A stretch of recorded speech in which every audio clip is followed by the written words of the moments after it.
بسم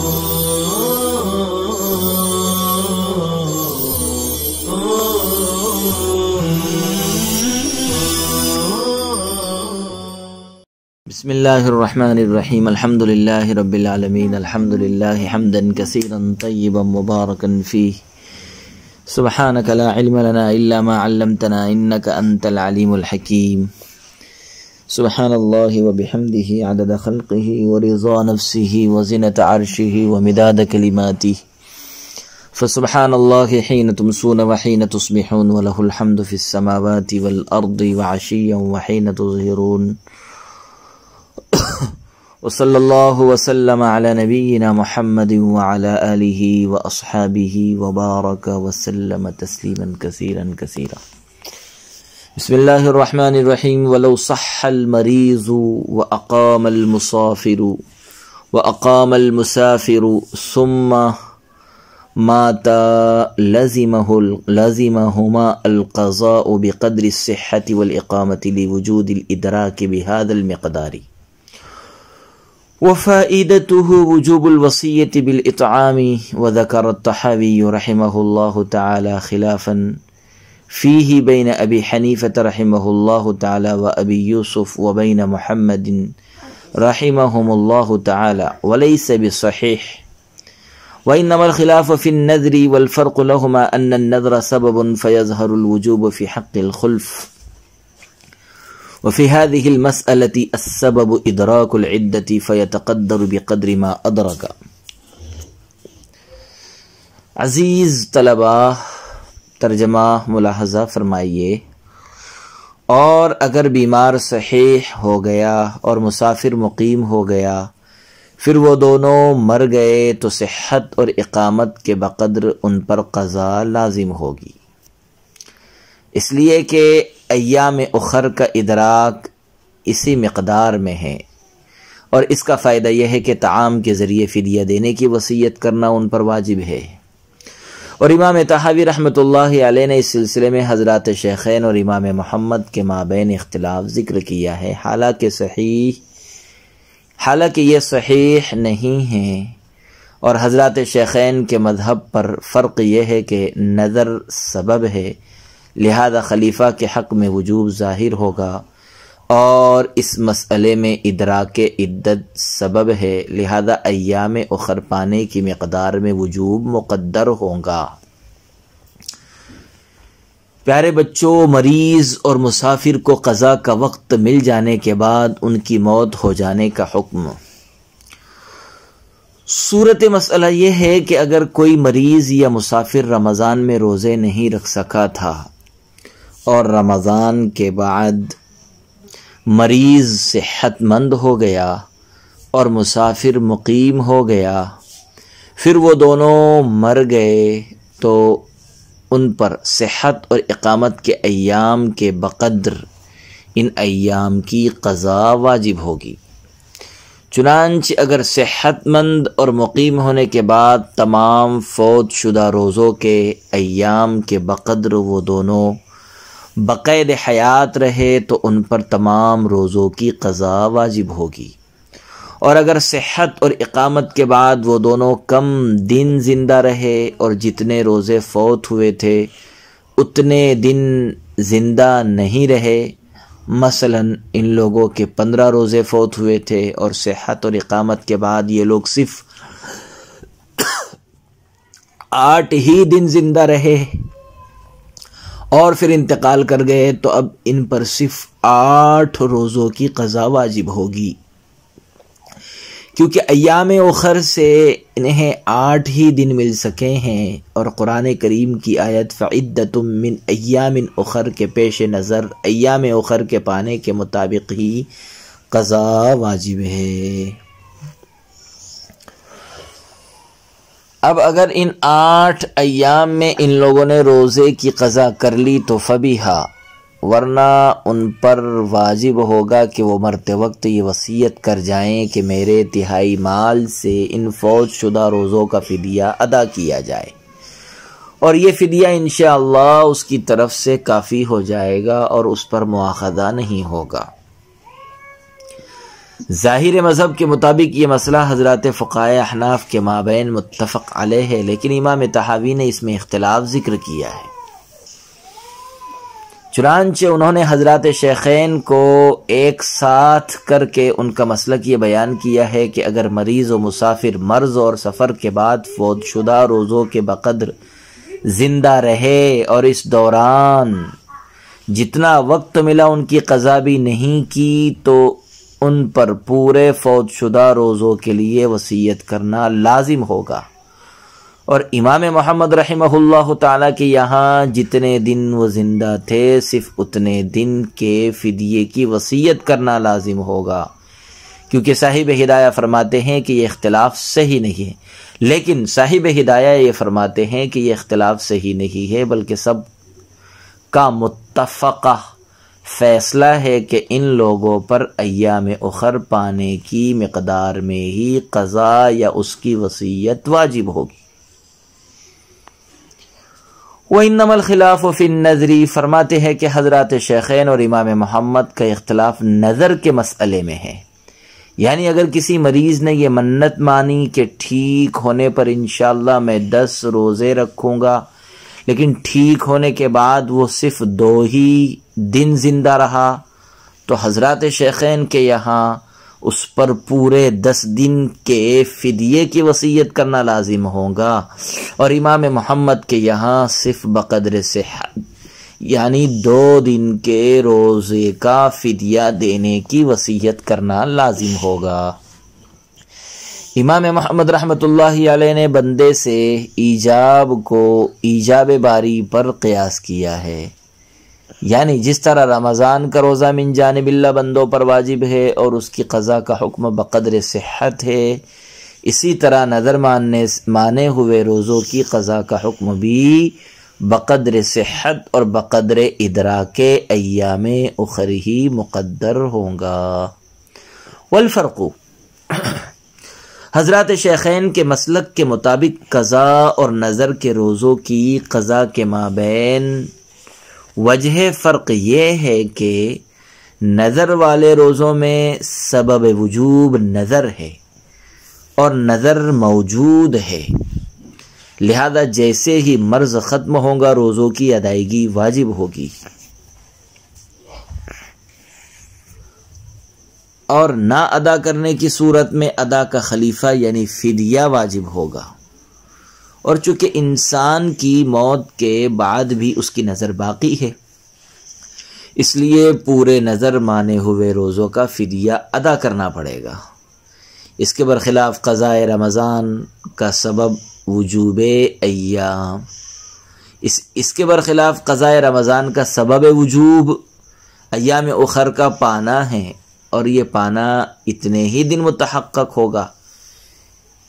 اور یہ پانا اتنے ہی دن متحقق ہوگا جتنے دن وہ شخص صحت مند ہونے کے بعد زندہ رہا ہے، لہذا اس پر اسی کے بقدر روزے واجب ہوگے۔ اگر وہ ان کو ادا کر لیتا ہے تو بہت اچھا، ورنہ تو صرف ایام ادراک ہی کے روزوں کا فدیہ اس پر واجب ہوگا۔ وقضاء رمضان ان شاء فرقه وان شاء تابعه لإطلاق النص لكن المستحب المتتابعة مصارعة الى اسقاط الواجب، اور رمضان کے روزوں کی قضا اگر چاہے تو متفرق طور پر رکھے اور اگر چاہے تو پے در پہ رکھے، کیونکہ نص مطلق ہے، لیکن اسقاط واجب میں جلدی کرنے کے لیے لگاتار روزے رکھنا مستحب ہے۔ رمضان کے روزوں کی قضا کا بیان فرماتے ہیں، جس شخص کے رمضان کے روزے فوت ہو گئے ہوں اور ان کی قضا کرنا چاہے تو اسے اختیار ہے، اگر چاہے تو متفرق طور پر روزے رکھے اور اگر چاہے تو پے در پے رکھے، نہ تو اس پر تفریق واجب ہے اور نہ ہی تتابع، کیونکہ قرآن کریم کی جس آیت سے قضاء رمضان کا حکم دیا گیا ہے یعنی فعدۃ من ایام اخر، وہ آیت مطلق ہے اور اس میں تفریق یا تتابع کی کوئی تفصیل نہیں ہے۔ ہاں اتنی بات ضرور ہے کہ جس شخص پر رمضان کے روزوں کی قضا واجب ہو اسے چاہیے کہ وہ ان روزوں کو لگاتار اور بلا ناغاہی رکھے تاکہ جلد از جلد ادائے واجب سے فارغ ہو جائے، تاکہ جلد از جلد ادائے واجب سے فراغت حاصل ہو جائے اور دوسرا کوئی عذر نہ پیش آ جائے جو ادا میں خلل انداز بن جائے۔ وَإِنْ أَخَّرَهُ حَتَّى دَخَلَ رَمَضَانُ آخَرَ صَامَ الثَّانِي لِأَنَّهُ فِي وَقْتِهِ وَقَضَى الْأَوَّلَ بَعْدَهُ لِأَنَّهُ وَقْتُ الْقَضَاءِ وَلَا فِدْيَةَ عَلَيْهِ لِأَنَّ وُجُوبَ الْقَضَاءِ عَلَى التَّرَاخِي حَتَّى كَانَ لَهُ أَنْ يَتَطَوَّعَ۔ اور اگر کسی شخص نے قضا کو مؤخر کیا یہاں تک کہ دوسرا رمضان آ گیا تو وہ شخص دوسرے رمضان کا روزہ رکھے، کیونکہ وہ اپنے وقت میں ہیں، اور اس کے بعد پہلے رمضان کی قضا کرے کیونکہ وہ قضا کا وقت ہے، اور اس پر فدیہ نہیں ہے کیونکہ قضا علی التراخی واجب ہے، یہاں تک کہ اس شخص کے لیے نفلی روزہ رکھنا جائز ہے۔ عزیز طلبہ، ایک رمضان کی قضا سے پہلے دوسرا رمضان آ جانے کی صورت کا حکم۔ صورت مسئلہ یہ ہے کہ اگر کسی شخص پر ایک رمضان کے روزے قضا تھے اور رمضان کے بعد جب اس کا عذر ختم ہو گیا تو اس نے ان روزوں کی قضا نہیں کی، یہاں تک کہ دوسرا رمضان آ گیا تو اب اس کے لیے حکم یہ ہے کہ وہ پہلے دوسرے رمضان کے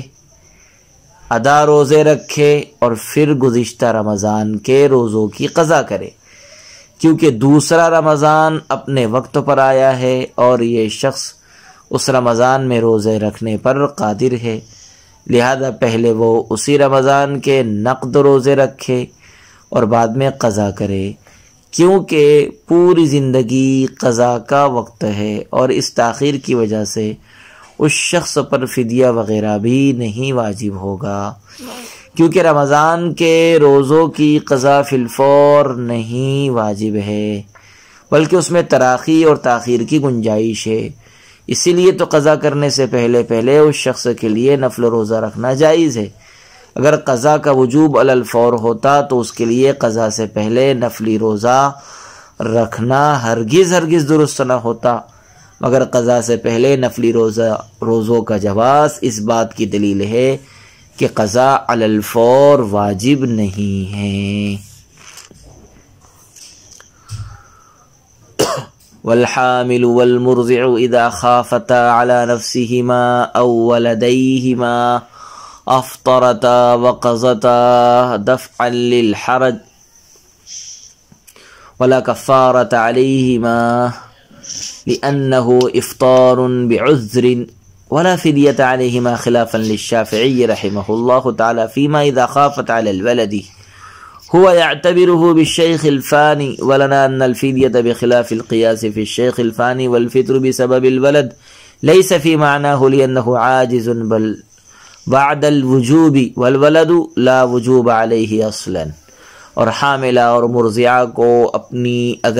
اگر اپنی جان کا یا اپنے بچوں کا خطرہ ہو تو دفع حرج کے لیے روزہ افطار کرے اور بعد میں قضا کرے، اور ان پر کفارہ نہیں واجب ہوگا کیونکہ یہ افطار عذر کی وجہ سے ہے، اور ان پر فدیہ بھی واجب ہے۔ حضرت امام شافعی رحمۃ اللہ علیہ کا اس صورت میں اختلاف ہے، اس صورت میں اختلاف ہے جب بچے پر خوف ہو اور اسے شیخ فانی پر قیاس کرتے ہیں۔ ہماری دلیل یہ ہے کہ شیخ فانی میں خلاف قیاس فدیہ واجب ہے، اور بچے کی وجہ سے روزہ نہ رکھنا اس کے معنی میں نہیں ہے، کیونکہ شیخ فانی تو وجوب کے بعد عاجز ہوا ہے اور بچے پر تو سرے سے وجوب ہی نہیں ہے۔ عزیز طلبہ اکرام، حاملہ اور مرضعہ کے لیے روزے کا حکم۔ صورت مسئلہ یہ ہے کہ اگر حاملہ یا دودھ پلانے والی عورت کو روزہ رکھنے سے اپنے اوپر یا اپنے بچے پر کسی نقصان کا خدشہ اور خطرہ ہو تو ان کے لیے یہ اختیار ہے کہ وہ رمضان کا روزہ نہ رکھے اور بعد میں فوت شدہ روزوں کی قضا کر لے، کیونکہ حمل یا رضاعت کی وجہ سے سر دست روزہ رکھنے میں انہیں حرج لاحق ہوگا اور شریعت نے حرج کو دور کر دیا ہے، اس لیے دفع حرج کے پیش نظر ان کے لیے افطار کرنے کی اجازت ہوگی۔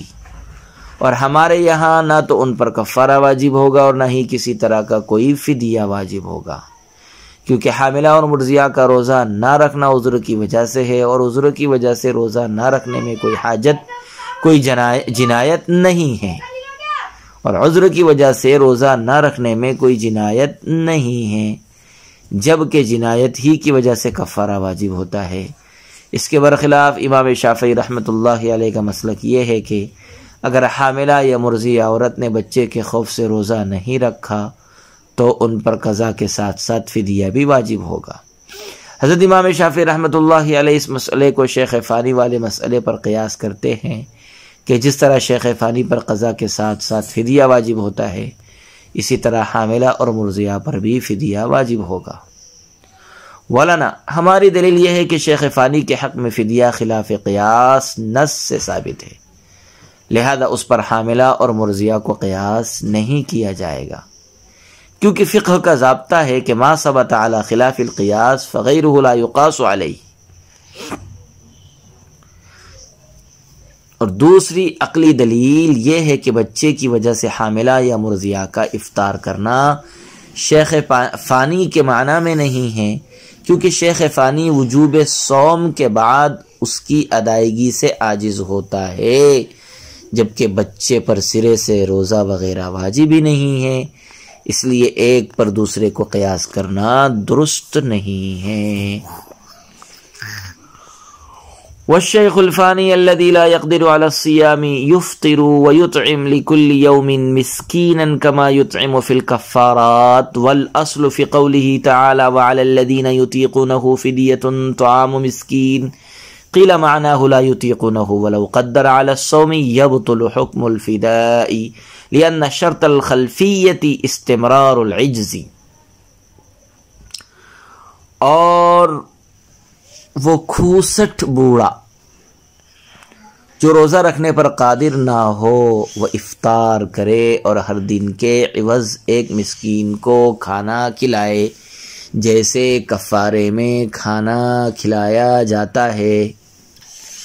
اور اس سلسلے میں اللہ تعالیٰ کا فرمان وَعَلَى الَّذِينَ يُطِيقُونَهُ فِدْيَةُ طَعَامُ مسکین اصل ہے۔ ایک قول یہ ہے کہ اس کے معنی ہے لا یطیقونہ، اور اگر شیخ فانی روزے پر قادر ہو گیا تو فدیے کا حکم باطل ہو جائے گا، کیونکہ خلیفہ ہونے کے لیے دائمی عجز شرط ہے۔ عزیز طلبہ اکرام، شیخ فانی کے لیے روزے کا حکم، مسئلہ یہ ہے کہ وہ شیخ فانی اور نحیف و ناتواں بوڑھا جو روزہ رکھنے پر قادر نہ ہو، اس کے لیے حکم یہ ہے کہ وہ افطار کرے اور ہر دن کے روزے کے عوض ایک مسکین کو کھانا دے، جیسا کہ کفارات میں کھانا دیا جاتا ہے۔ اور اس مسئلے کی اصل اور اساس یہ ہے کہ قرآن کریم کا اعلان ہے وَعَلَى الَّذِينَ يُطِيقُونَهُ فِدْيَةٌ طَعَامُ مسکین، اور بقول مفسرین یطیقونہ لا یطیقونہ کے معنی میں ہے، جس کا مفہوم یہ ہے کہ جو لوگ روزے کی تاب و طاقت نہیں رکھتے ان پر ہر روزے کے عوض بطور فدیہ ایک مسکین کو کھانا کھلانا لازم ہے۔ کھانا کھلانا لازم ہے، یہی اس کے روزے کا فدیہ ہے۔ وَلَوْ قَدَرَ عَلَى الصَّوْمِ، فرماتے ہیں اگر شیخ فانی روزہ رکھنے پر قادر ہو گیا تو اس پر روزوں کی قضا واجب ہوگی اور فدیے کا حکم ساقط ہو جائے گا، کیونکہ روزے کے ذریعے قضا کرنا اصل ہے، کیونکہ روزوں کے ذریعے قضا کرنا اصل ہے اور فدیہ دینا اس کا بدل اور خلیفہ ہے، اور وجوب بدل کے لیے عجز دائمی شرط ہے۔ مگر جب شیخ فانی روزہ رکھنے پر قادر ہو گیا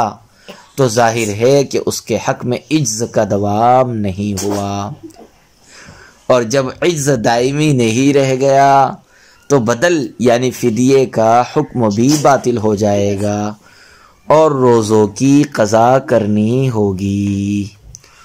وصلی اللہ وسلم علی نبینا محمد وعلى آله وأصحابه وأتباعه وأزواجه ومن تبعهم بإحسان إلى يوم الدين، وسلم تسلیما کثیرا کثیرا.